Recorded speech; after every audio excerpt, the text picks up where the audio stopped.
Uniform civil code यानी कि समान नागरिक संहिता देश में एक बार फिर से चर्चा में है। दरअसल गुजरात विधानसभा चुनाव से पहले राज्य की बीजेपी सरकार इस मुद्दे पर बड़ा दांव खेल सकती है। चर्चा है कि यूसीसी लागू करने के लिए गुजरात सरकार मूल्यांकन समिति गठित करा सकती है, जिस समिति की अध्यक्षता हाईकोर्ट के रिटायर्ड जज करेंगे। यूनिफॉर्म सिविल कोड का सीधा सा मतलब है सभी नागरिकों के लिए समान कानून, फिर चाहे वो किसी भी धर्म या जाति से हो।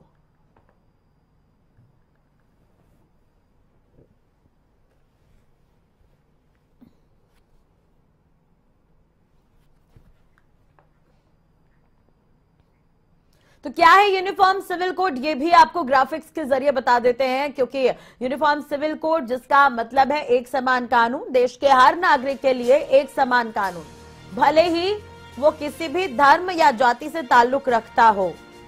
तो एक समान कानून को लेकर फिर से आवाज उठ रही है। राज्य सरकार इसे लागू करती है यूनिफॉर्म सिविल कोड, राज्य के सभी नागरिकों पर यह समान रूप से लागू होगा। तो राज्य सरकार यूनिफॉर्म सिविल कोड लागू करती है और नागरिकों पर यह समान रूप से लागू होगा। राज्य के जो सभी नागरिक हैं उन पर यह समान रूप से लागू होगा। समान नागरिक संहिता का मतलब हर धर्म के पर्सनल लॉ में एकरूपता लाना है। और वहीं फिलहाल देश की अगर हम बात करें तो अलग अलग मजहबों के लिए अलग अलग पर्सनल लॉ है। हिंदुओं के लिए अलग एक्ट, मुसलमानों के लिए Muslim personal law. Uniform civil code लागू होने से हर धर्म के लिए एक जैसा कानून आ जाएगा। इसके तहत हर धर्म के कानूनों में सुधार और एकरूपता लाने पर काम होगा। तो यूनिफॉर्म सिविल कोड लागू होने से हर धर्म में एकरूपता होगी।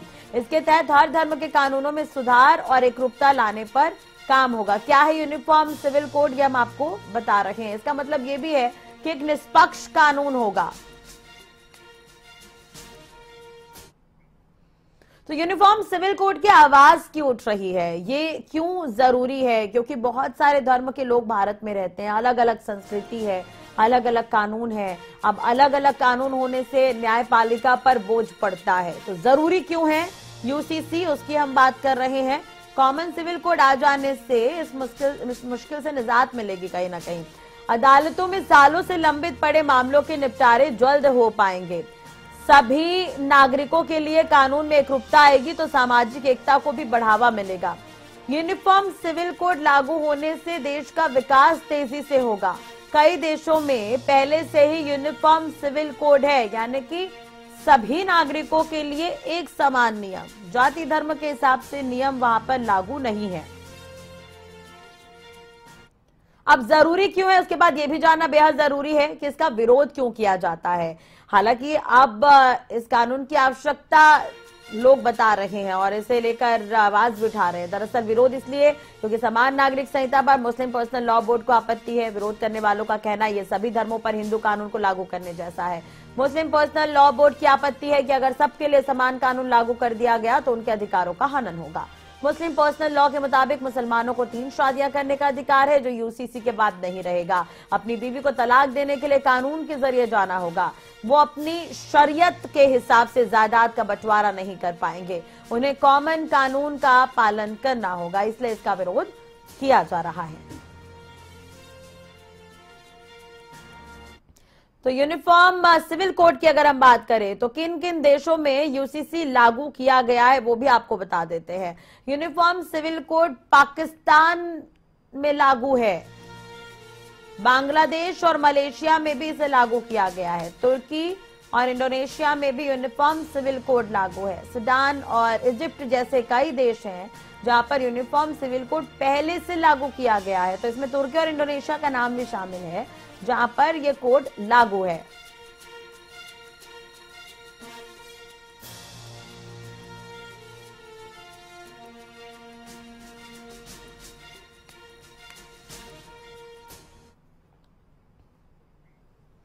चलिए बढ़ते दूसरी खबर की ओर। तो गुजरात विधानसभा चुनाव जैसे जैसे नजदीक आ रहा है वैसे वैसे राजनीतिक बयानबाजी तेज होती जा रही है। राज्य में बीजेपी और कांग्रेस के अलावा इस बार आम आदमी पार्टी भी काफी सक्रिय नजर आ रही है। सभी दल चुनाव प्रचार में जुटे हैं। गुजरात में यूनिफॉर्म सिविल कोड के सवाल पर दिल्ली के मुख्यमंत्री और आप नेता अरविंद केजरीवाल ने बड़ा बयान दिया है। गुजरात के भावनगर में प्रेस कॉन्फ्रेंस के दौरान अरविंद केजरीवाल से पूछा गया कि गुजरात सरकार ने यूनिफॉर्म सिविल कोड का प्रस्ताव रखा है।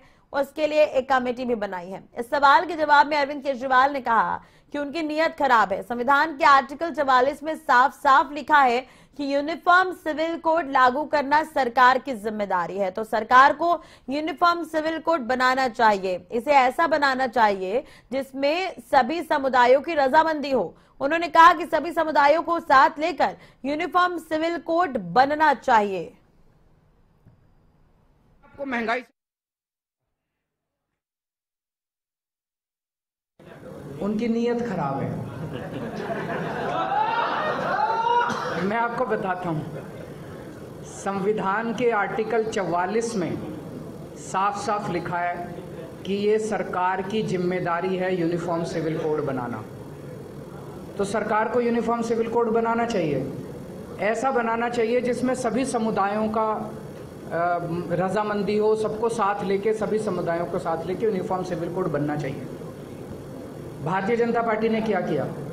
उत्तराखंड के चुनाव के पहले एक समिति बनाई, उत्तराखंड का चुनाव जीतने के बाद अब वो समिति अपने घर चली गई। अब गुजरात के चुनाव के 3 दिन पहले एक समिति बनाई, अब ये भी चुनाव के बाद अपने घर चली जाएगी। मध्य प्रदेश में क्यों नहीं बनाते? उत्तर प्रदेश में क्यों नहीं बनाते? अगर इनकी नीयत यूनिफॉर्म सिविल कोड लागू करने की है तो देश में क्यों नहीं बनाते? देश में लागू कर दें। ये लोकसभा चुनाव का इंतजार कर रहे हैं क्या? तो पहले आप उनसे जाके पूछना कि केजरीवाल जी कह रहे हैं आपको यूनिफॉर्म सिविल कोड लागू करना नहीं है। वहीं यूनिफॉर्म सिविल कोड को लेकर बीजेपी नेता शहजाद पूनावाला और नलिनी कोहली ने बयान दिया है। विपक्ष पर उन्होंने निशाना साधा है। क्या कुछ कहा, चलिए आपको सुनवाते हैं। देखिए, जो गुजरात सरकार की तरफ से आज एक निर्णय और फैसला लिया गया है कि यूनिफॉर्म सिविल कोड को लागू करने के लिए वो कटिबद्ध है और एक पैनल और एक कमेटी बनाई जाएगी, इसका स्वागत होना चाहिए। ये दिखाता है कि किस प्रकार से भारतीय जनता पार्टी जो भी वादा करती है, और ये मैनिफेस्टो में वादा किया गया था भारतीय जनता पार्टी के द्वारा कि यूनिफॉर्म सिविल कोड को लागू करने के लिए वो प्रयास करेगी, तो उसे पूरा करती है। यूनिफॉर्म सिविल कोड महिला सशक्तिकरण और लिंग न्याय के लिए एक बड़ा हथियार है, जेंडर जस्टिस का एक बड़ा हथियार है।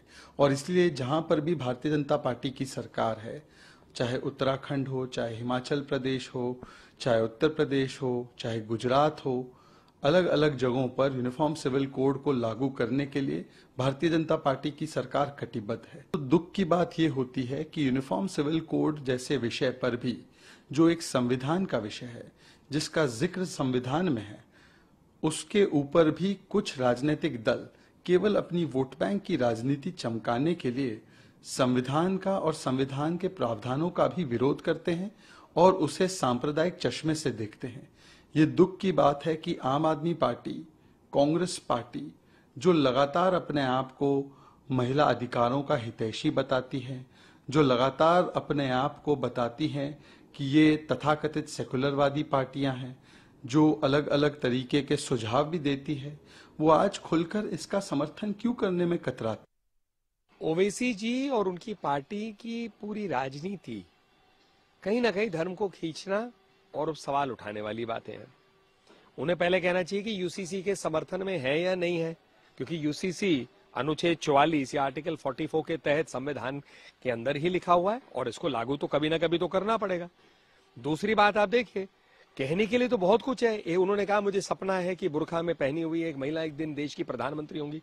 तो पहले आप अपनी पार्टी से उनको एमपी तो बनाइए, तो पद से उतर जाइए, किसी महिला को बुर्खा में आप एमपी बनाइए, अपने भाई को कहिए या अन्य अपने एमएलए को कहिए, पहले अपने घरों से या कहीं अपने मित्रों से या अपनी पार्टी के अन्य सदस्यों जो हैं उन्हें बुर्खा जो पहनती हैं उनको पहले वहां के एमएलए बनाए। तो पहले आप भी तो कुछ करके दिखाइए ना। सवाल पूछना तो बड़ा सरल है।